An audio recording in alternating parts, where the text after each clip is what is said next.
Hello, my friends. Today, I want to tell you the incredible story of Cleopatra, the last queen of ancient Egypt. This is not just a history lesson. It's a journey back in time, filled with drama, power, love, and ambition. Cleopatra was one of the most famous women in history, and her life is like an exciting movie. So sit back, relax, and enjoy this amazing story. Perfect for your English practice, and I promise you will love every moment of it. Chapter 1. Cleopatra's Early Life. Over 2,000 years ago, in 69 BCE, a baby girl was born in Alexandria, Egypt. This baby's name was Cleopatra VII, and she would grow up to become a queen like no other. But before she ruled, she was just a little girl with big dreams. Cleopatra was born into a royal family called the Ptolemaic dynasty. This family had ruled Egypt for many years, but they were not originally from Egypt. They came from Greece. Cleopatra's ancestor, Ptolemy I, was one of Alexander the Great's generals, and he became the king of Egypt after Alexander's death. So Cleopatra's family was both Greek and Egyptian. Cleopatra's father was King Ptolemy XII, and her mother might have been Cleopatra V. But historians are not completely sure about her mother's identity. Cleopatra grew up in a palace surrounded by luxury. She had servants, beautiful clothes, and the best education. But life in a royal family was not as easy as it seemed. There was always danger. Family members fought for power and sometimes even killed each other to become king or queen. From a very young age, Cleopatra learned that knowledge was power. While most women in her time were not educated, Cleopatra studied hard. She learned many languages, including Greek, Latin, Egyptian, and even Hebrew. It is said that she could speak at least 7 languages fluently. This was rare and made her very special. Cleopatra was also curious about everything. She studied science, math, literature, and politics. She wanted to be more than just a queen who wore a crown. She wanted to be a wise and powerful ruler. But she had another secret weapon: charm. Cleopatra was not only intelligent, she was also very confident. People said she had a beautiful voice that could capture anyone's heart. But her childhood was not all happy. Her father, King Ptolemy XII, was not a strong ruler. Many people in Egypt did not like him because they thought he was weak and spent too much money. Sometimes Cleopatra's family had to leave Egypt to stay safe. Cleopatra learned at a young age that being a ruler meant facing many enemies. When Cleopatra was around 14 years old, her life changed forever. Her mother disappeared. Some say she died, while others believe she was killed. Cleopatra's father became very sick, and soon Cleopatra would have to fight for the throne. She was still a teenager, but she was already preparing to become queen. What made Cleopatra different from other rulers was her deep love for Egypt. Even though she was part of a Greek family, she respected Egyptian traditions. She was the first Ptolemaic ruler to learn the Egyptian language, and she even presented herself as the goddess Isis, a powerful figure in Egyptian mythology. By the time Cleopatra was a young woman, she was ready to rule. But ruling Egypt would not be easy. She had enemies inside and outside her family. She knew she would have to be brave, clever, and strong. And so, the story of Cleopatra's rise to power begins. Chapter 2. Cleopatra becomes queen.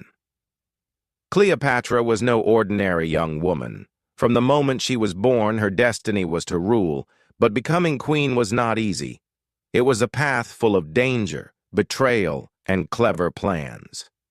Let me tell that how Cleopatra became the queen of Egypt. When Cleopatra was 18 years old, her father, King Ptolemy XII, passed away.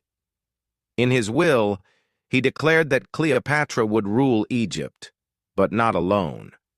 She had to share the throne with her younger brother, Ptolemy XIII, who was only 10 years old. Yes, in ancient Egypt it was common for siblings to rule together even if they were very young, but Cleopatra didn't want to share her power. She believed she was more capable and smarter than her brother. She had studied languages, history, and politics, while her brother was just a child with no experience. Cleopatra knew she had to take control if she wanted to protect Egypt and rule it the way it deserved. At first, Cleopatra tried to work with her brother, but soon their advisors started plotting against her. The advisors didn't like the idea of a strong and intelligent woman ruling Egypt. They wanted Ptolemy XIII to have all the power because he was easier to control. Cleopatra's life quickly became very dangerous. She was forced to leave the royal palace and flee to the desert. Imagine this: Cleopatra, the rightful queen, wandering in the hot, dry desert with only a few loyal followers. She had no home, no army, and no throne. But Cleopatra was not the kind of woman who gave up. While she was in exile, Cleopatra began to make a plan. She knew she couldn't take back her throne alone. She needed help, and she had to think fast. Luckily, at this time, a powerful Roman general named Julius Caesar arrived in Egypt. Caesar was one of the most famous and influential men in the world, and Cleopatra saw an opportunity. Cleopatra decided to meet Caesar, but she knew she had to do something dramatic to grab his attention. She couldn't just walk into the palace because her enemies would stop her. So she came up with a bold and clever idea. One night, Cleopatra had her loyal servant wrap her in a large carpet. Yes, a carpet. Then, the servant carried the carpet into Caesar's quarters as a gift. When the carpet was unrolled, Cleopatra appeared, looking stunning and full of confidence.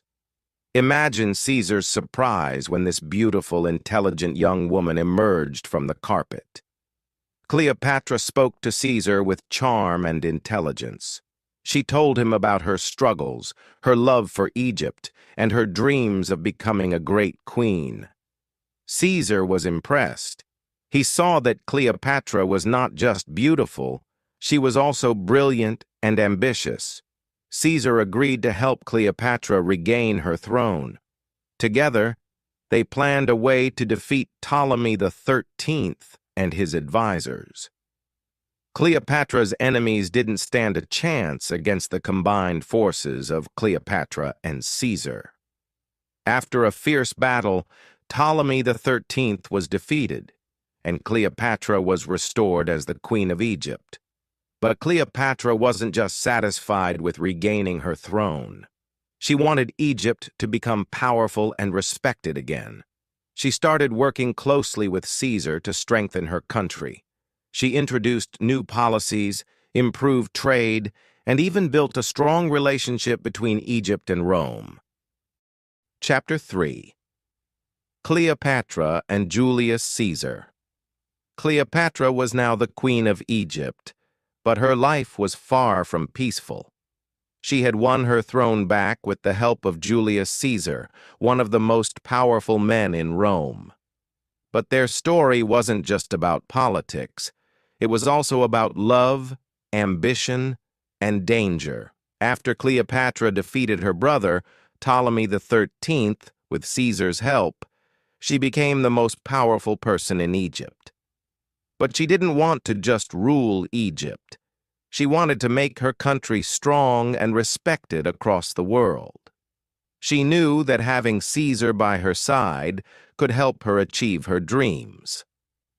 Cleopatra and Caesar spent a lot of time together after the battle. Cleopatra admired Caesar's strength, intelligence, and ability to lead armies. Caesar admired Cleopatra's beauty, charm, and clever mind. Even though Caesar was much older than Cleopatra, he was around 52 years old while Cleopatra was only 21, their connection was strong. Cleopatra invited Caesar to stay in Egypt, and he agreed. Together they explored the beautiful city of Alexandria, sailed along the Nile River, and talked about their plans for the future. Cleopatra showed Caesar the rich culture and history of Egypt, and Caesar was impressed. He saw that Egypt was not just a land of deserts and pyramids, it was a powerful and wealthy country with great potential. During this time, Cleopatra became pregnant. In 47 BCE, she gave birth to a son, whom she named Ptolemy Caesar, but people called him Caesarion, which means Little Caesar. Cleopatra believed that Caesarion would one day unite Egypt and Rome, creating a powerful empire. She wanted her son to be a symbol of strength and unity. But their happiness didn't last long. Cleopatra and Caesar's relationship caused a lot of problems. Many people in Rome didn't like the idea of Caesar being so close to a foreign queen. They thought Cleopatra was trying to take control of Rome through Caesar. Some even called her a dangerous temptress. Caesar decided to return to Rome, but he didn't leave Cleopatra behind. Instead, he invited her to come with him. Cleopatra, always bold and fearless, agreed. She traveled to Rome with Caesarion and a grand entourage. Imagine the scene. Cleopatra arriving in Rome with golden chariots, exotic animals, and beautiful Egyptian servants. She wanted to show the Romans the wealth and power of Egypt. In Rome, Cleopatra lived in a luxurious villa provided by Caesar. She attended banquets, met important Roman leaders, and even influenced Roman fashion with her Egyptian style. But not everyone welcomed her. Roman women were especially unhappy because Cleopatra was so different. She was confident, glamorous, and unafraid to stand out. While in Rome, Cleopatra witnessed Caesar's rise to power. He declared himself dictator for life, meaning he had complete control over Rome. Cleopatra hoped that this would strengthen their alliance, but trouble was brewing. Many Roman senators were unhappy with Caesar's growing power, and they started plotting against him. In 44 BCE, something terrible happened. Julius Caesar was assassinated by a group of senators who feared he was becoming too powerful. They stabbed him in the Roman Senate, and his death shocked the world. Cleopatra was devastated. She had lost her greatest ally and the father of her son. Cleopatra knew that her life was in danger. Without Caesar, she had no protection in Rome. Many people saw her as a threat, and she had to act quickly. She gathered her servants, her son, and all her treasures, and fled back to Egypt. Back in Egypt, Cleopatra was determined to stay strong. She mourned Caesar's death, but didn't let it stop her. She continued to rule Egypt with wisdom and courage. She strengthened her army, improved the economy, and prepared for whatever challenges would come next. Cleopatra also made sure to protect her son, Caesarion. She wanted him to grow up as a strong leader who could one day fulfill her dream of uniting Egypt and Rome. She taught him about politics, strategy, and the responsibilities of being a ruler. But Cleopatra knew that Egypt was still in a dangerous position. Rome was the most powerful empire in the world, and Egypt needed a strong ally. Cleopatra began to look for new ways to protect her country and her throne. This chapter of Cleopatra's life was filled with love, loss, and survival. She had faced one of the greatest tragedies of her life, but refused to give up. Chapter 4. Cleopatra and Mark Antony. Cleopatra's life took another exciting and dramatic turn after Julius Caesar's death. This chapter is about Cleopatra's meeting with Mark Antony, one of the most powerful leaders in Rome, and how their story became one of the most famous love stories in history. After Julius Caesar died, Rome was in chaos.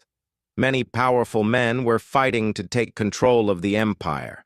Among them were Mark Antony, Octavian, Caesar's adopted son, and Lepidus.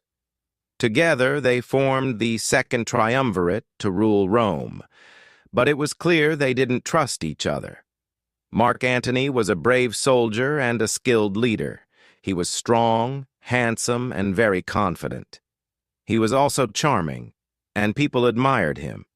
Mark Antony had heard about Cleopatra, the beautiful and intelligent queen of Egypt, but they had never met. At this time, Mark Antony wanted Egypt's support because Egypt was a rich and powerful country. Cleopatra, on the other hand, wanted to protect Egypt from Rome's growing power. She knew that building a strong alliance with Mark Antony could help her achieve that. One day, Mark Antony sent a message to Cleopatra. He wanted her to meet him in Tarsus, a city in modern-day Turkey, to discuss their alliance. Cleopatra knew this was her chance to impress Antony, and she planned something unforgettable.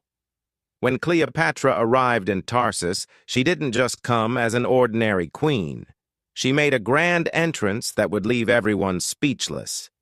Cleopatra sailed to Tarsus on a golden ship with silver oars and purple sails. She dressed as the goddess Aphrodite, the goddess of love and beauty, and surrounded herself with beautiful servants dressed as gods and goddesses. The air was filled with the sweet smell of perfumes and flowers. When Antony saw Cleopatra, he was amazed. He had never seen anyone like her. She was confident, intelligent, and beautiful. Cleopatra spoke to Antony with charm and wit, and he couldn't take his eyes off her. That meeting was the beginning of their powerful and passionate relationship. Cleopatra invited Antony to come to Egypt, and he accepted. In Alexandria, they spent time together, enjoying lavish banquets, parties, and games. Cleopatra showed Antony the beauty of Egypt and its rich culture. They laughed, shared stories, and made plans for the future. Antony fell deeply in love with Cleopatra, and she fell in love with him too. Together, they dreamed of creating a great empire that would rule both Rome and Egypt. Cleopatra believed that with Antony by her side, she could protect Egypt and make it more powerful than ever. But their relationship wasn't just about love. It was also about politics. Antony needed Cleopatra's wealth and resources to support his military campaigns, and Cleopatra needed Antony's power to protect Egypt. They both knew that they were stronger together. Cleopatra and Antony's love grew stronger, and they even had 3 children together: a son named Alexander Helios, a daughter named Cleopatra Selene, and another son named Ptolemy Philadelphus. Cleopatra was proud of her family and believed her children would one day rule a great empire. However, not everyone was happy about their relationship. In Rome, Antony's alliance with Cleopatra made many people angry, especially Octavian. Octavian saw Cleopatra as a threat and accused her of trying to take control of Rome. He began spreading rumors that Cleopatra had bewitched Antony with her beauty and charms. Antony's alliance with Cleopatra also caused problems in his personal life. He was already married to Octavian's sister, Octavia, but he chose to stay with Cleopatra instead. This created tension between Antony and Octavian, and their rivalry grew stronger. The tension between Antony and Octavian eventually led to war. Octavian declared Cleopatra and Antony enemies of Rome and sent his army to fight them. Cleopatra and Antony prepared for battle, knowing that everything they had worked for was at stake. Chapter 5. The Fall of Cleopatra and Mark Antony. Cleopatra and Mark Antony were ready to fight for their love, their dreams, and their kingdoms. They stood together as a powerful couple, determined to protect everything they had built. But their final chapter was filled with betrayal, heartbreak, and courage that would inspire people for centuries. Octavian, their greatest enemy, was determined to destroy Cleopatra and Antony. He wanted to take control of Egypt and stop Antony from gaining more power. Octavian's army was strong, disciplined, and well prepared for war. Cleopatra and Antony, however, were not going to give up without a fight. They decided to face Octavian in a great naval battle. This battle, known as the Battle of Actium, took place in 31 BCE near the coast of Greece. Cleopatra brought her fleet of Egyptian ships, and Antony brought his Roman forces. Together, they believed they could win. The day of the battle arrived, and the sea was filled with ships, soldiers, and weapons. Cleopatra and Antony fought bravely, but Octavian's army was too strong. During the battle, something unexpected happened. Cleopatra's ship suddenly turned and sailed away. Many believe that Cleopatra retreated to protect her fleet and herself, but Antony misunderstood her actions. He thought Cleopatra had betrayed him. Feeling heartbroken and confused, Antony's forces began to fall apart. Octavian's army defeated them, and Antony was left devastated. He returned to Egypt to find Cleopatra, desperate for answers. When they met, Cleopatra explained her actions. She told Antony she had not betrayed him. She had only wanted to save their lives. Antony believed her, and their love remained strong. But they knew their enemies were closing in. Octavian's army followed them to Egypt. Cleopatra and Antony tried to defend Alexandria, but they were outnumbered. They realized they couldn't win this war, but they were determined to stay together until the end. Antony fought bravely in one last battle, but his army was defeated. Heartbroken and believing Cleopatra was dead, Antony fell on his sword. As he lay dying, news came that Cleopatra was still alive. His servants carried him to Cleopatra's hiding place, and the two lovers shared their final moments together. Antony died in Cleopatra's arms, leaving her alone to face her enemies. Cleopatra knew that Octavian would soon capture her. She refused to let him parade her through Rome as a prisoner, showing her as a defeated queen. Cleopatra was a woman of pride and dignity. She decided to take control of her fate. In her final moments, Cleopatra dressed in her royal robes and crown. She surrounded herself with treasures and symbols of her reign. According to legend, she arranged for a poisonous snake, called an asp, to be brought to her. She allowed the snake to bite her, ending her life on her own terms. When Octavian arrived, he found Cleopatra dead, lying peacefully in her royal chamber. He was shocked, but also impressed by her courage. Cleopatra's death marked the end of the Egyptian kingdom. Octavian took control of Egypt, and it became part of the Roman Empire. But Cleopatra's story didn't end there. Her life and her love with Antony became legendary. People admired her for her intelligence, bravery, and determination. She was not just a queen, she was a symbol of strength, resilience, and courage. Cleopatra's story teaches us that even in the face of great challenges, we can stand strong and fight for what we believe in. She never gave up on her dreams or her country. She showed the world that women can be powerful leaders, thinkers, and warriors. Her life may have ended in tragedy, but her legacy lives on. Cleopatra reminds us to never give up, to believe in ourselves, and to take control of our destiny. She proved that even in the darkest moments, we can face our challenges with courage and dignity. So, my friends, let Cleopatra's story inspire you to be strong, to dream big, and to never let fear stop you. Her life may have been filled with struggles, but it was also filled with love, hope, and greatness. Be like Cleopatra, bold, fearless, and unforgettable. What did you think of this incredible journey? Isn't Cleopatra's story one of the most inspiring stories in history? Let her life remind you that no matter how hard life gets, you have the power to rise above it.